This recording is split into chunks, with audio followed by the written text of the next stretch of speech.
Hello again and welcome to number 3 in the Beginners Project series, and today we're going to be turning a garden dibber. Not a standard garden dibber, which is basically a tapered piece of single spindle turning, but we're going to attach a handle as well, so there's going to be 2 pieces of turning involved. I'm using a bit of offcut again. This measures 6 3/4 by 2 1/4, and from the handle I've got a piece here 5 1/2 by about 2 1/4, and it's either larch or some sort of soft wood, ideal for practicing on. A nice straightforward project, using a few tools, and if you want to practice your skew chisel on the planing cuts on these pieces, it's an ideal opportunity to do so. And if you mess up, you put another bit of offcut on and start again. Okay, without further ado, let's get turning this garden dibber. Okay, so I'm starting off at around 2000 RPM, moving right to left, my body, not my hands, and my arms I mean, keep my arms locked into my body, and stop the lathe, and move the tool rest forward. There we go. And repeat.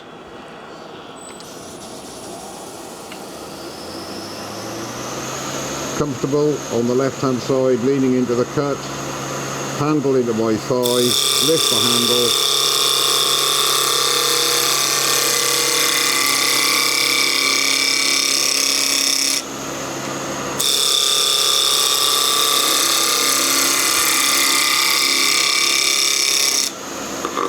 nearly there.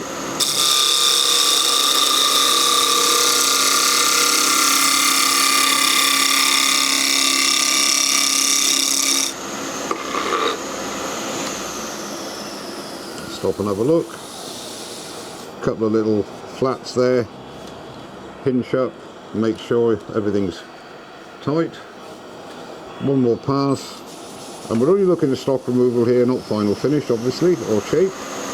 Lift the handle into the cut. Let the wood come on to the surface, don't go across too quickly. Move your body off to the final bit. Whoops. There you go.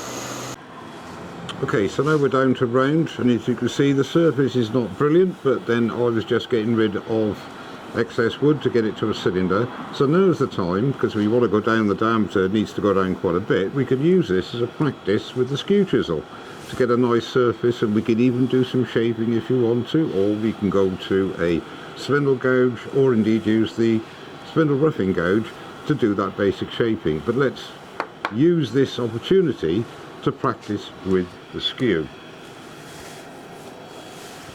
And again, you need to be in your final position of comfort and lean into the cut. Same as a gouge, anything else, just twist the handle, lift the handle, get the cut, and move across your work with your body. Just nice light cuts.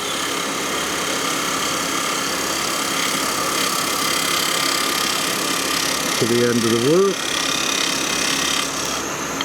Just come up a little bit there.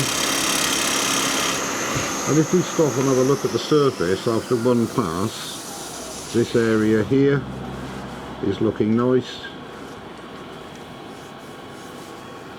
So we could just keep on practicing with the skew chisel on this piece.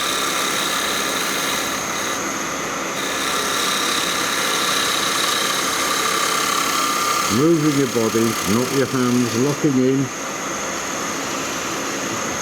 Pick up the cut here.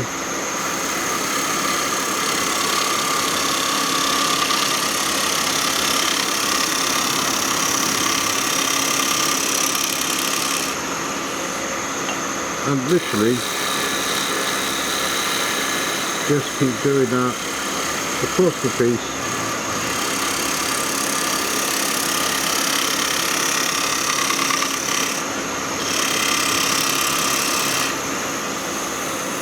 To give you a nice surface and practice with the skew.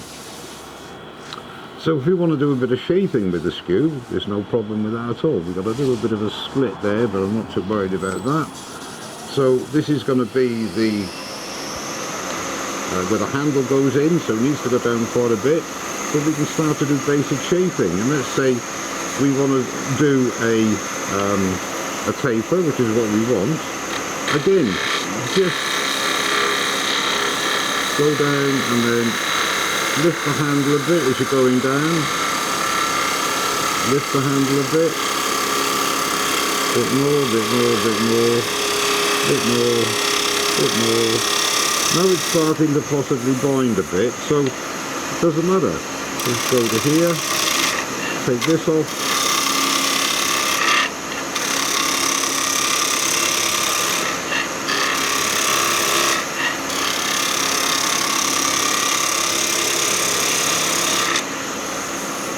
And if you look at the surface there, and I'll zoom in on it,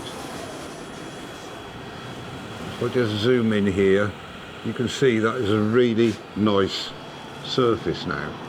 We'll need minimal sanding, maybe 240 if you want to.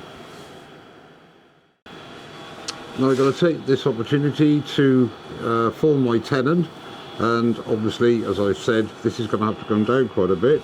Now I'm going to be using a 25mm Forstner bit in the handle for the tenon to go into, so I need to just square that bit off here, and then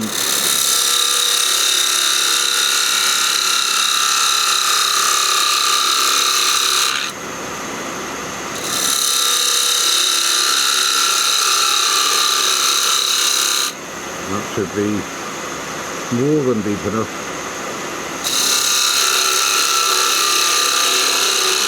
I've got my calipers set at 25mm, a bit more.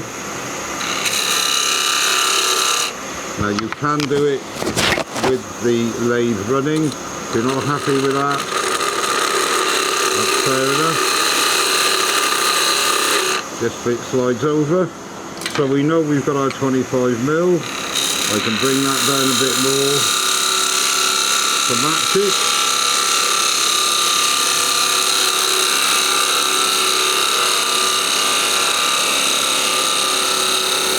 There we go. So there's our tenon. So the body, the top bit here, let's say we'll just take a bit down here.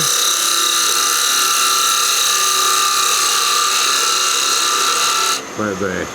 Now, I can use the spindle roughing gouge, should I wish, but I will use it as a practice piece for my skew chisel. So I'm just going to carry on using the skew.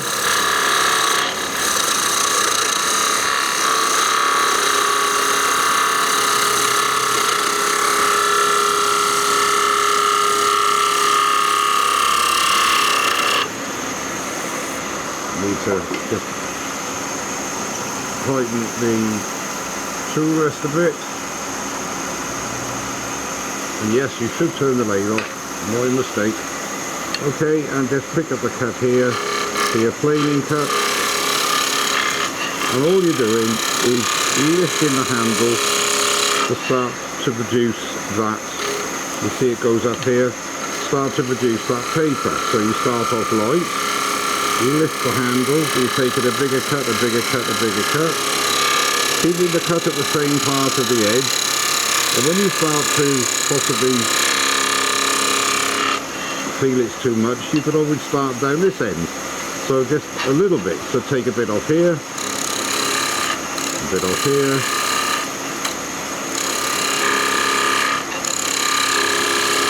and you're rounding it now a little bit, and then bring this in to match it, and come back,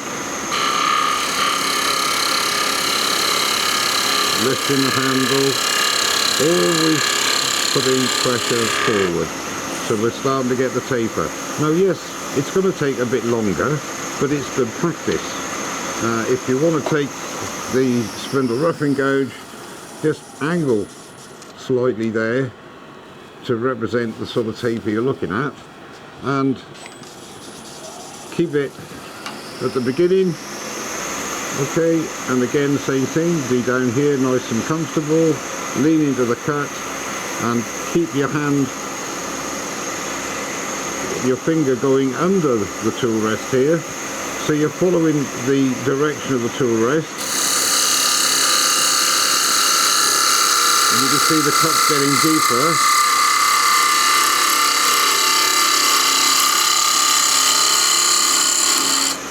So that's getting rid of a lot of wood.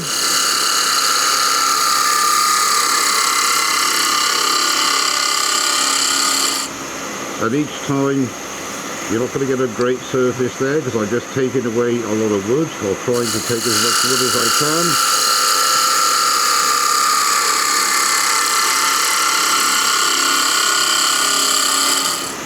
So that's removing the wood nicely. One more pass like this.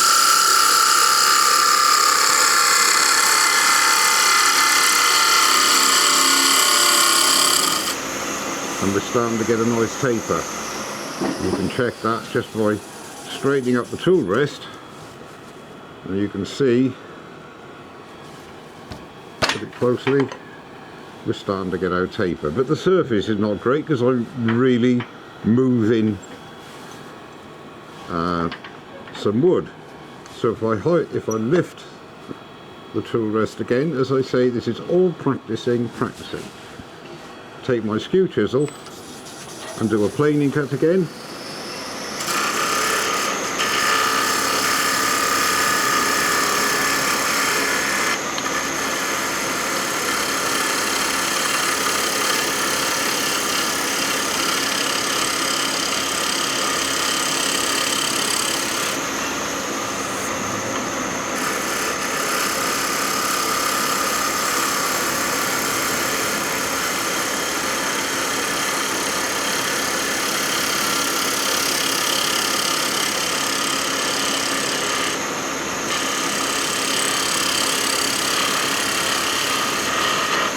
Now when you're starting out with it,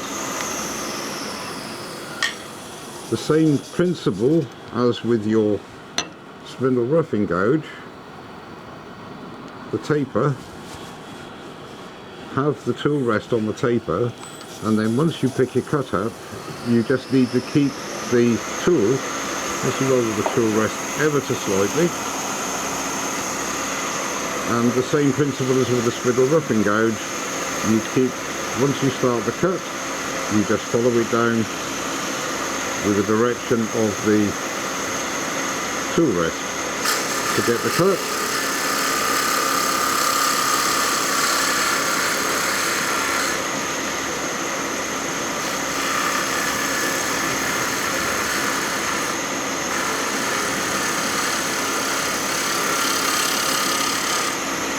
And you can see there we're following it through.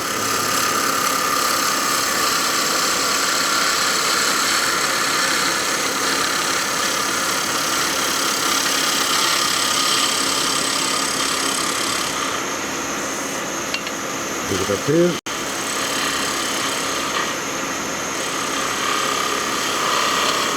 Start the round over a bit.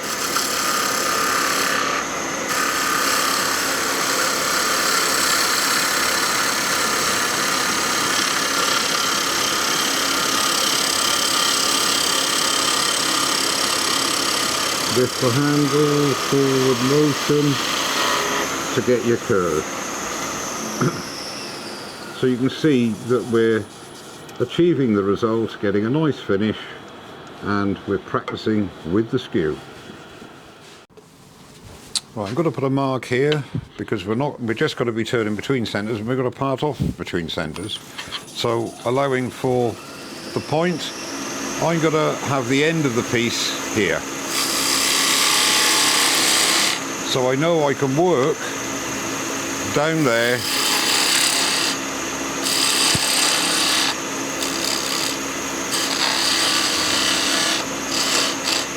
and that gives me plenty of room to round over and do my shaping. So what I'm going to do now is finish this off. I'm going to be tapering a bit up here as well for when it tapering a little bit here so it goes into the handle nicely. So what I'll do now, I'll finish this off with the skew, but I'll speed up so you don't have to get too bored.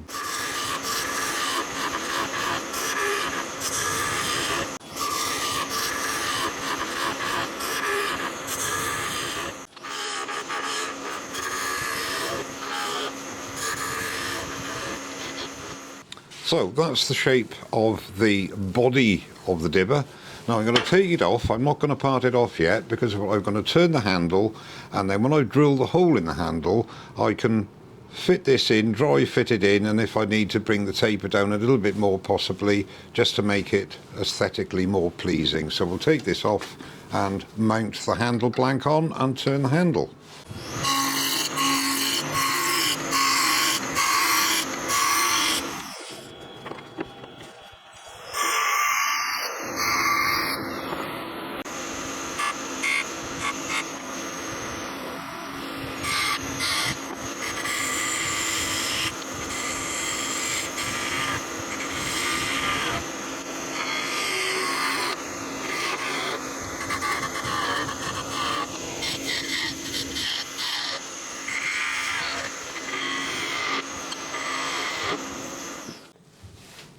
So what I've done here, I've found the centre of the length of the handle and also the centre with respect to the diameter, and that's where I'll drill my force and a bit hole, the 25mm hole, and it'll be just a little bit deeper than the tenon. And the reason I've left this off, haven't parted this off, is, as I explained to you, I might need to taper this in a bit more to make it fit into the handle nicely. So I'll drill that over the drill press and then we'll come back and see how it fits together.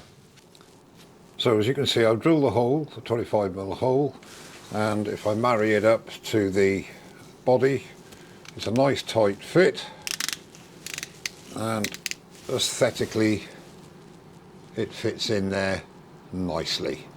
So we can finish parting off and finish the final shape of these, a little bit of sand in, maybe 240, and then we just use a bit of, I'll use a bit of tight bond and glue it together, and job is done. And most probably just put an oil finish on there because it's going to be going in the ground anyway.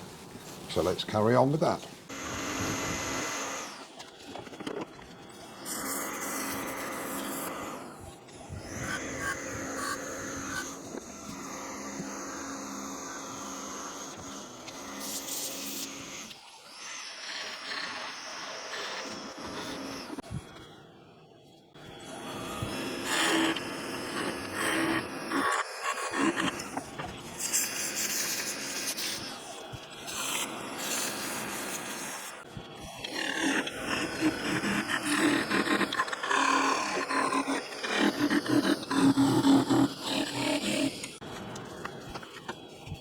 Well, there's our finished dibber.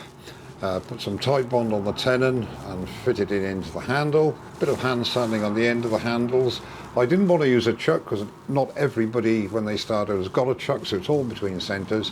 If you do use a chuck, it's a little bit easier to get a nicer finish on the edges, but it's no big deal for a project like this because it's going to be in the ground anyway. And I finished off with just a coat of burnishing oil, and a nice little project.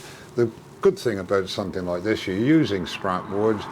If you mess up, you can start again, no big deal. And then at the end of the day, it gives you some good practice on skew work, and that was the whole idea of doing this project really. So thank you very much indeed for watching. Don't forget to subscribe, and I'll see you very soon. Cheers now.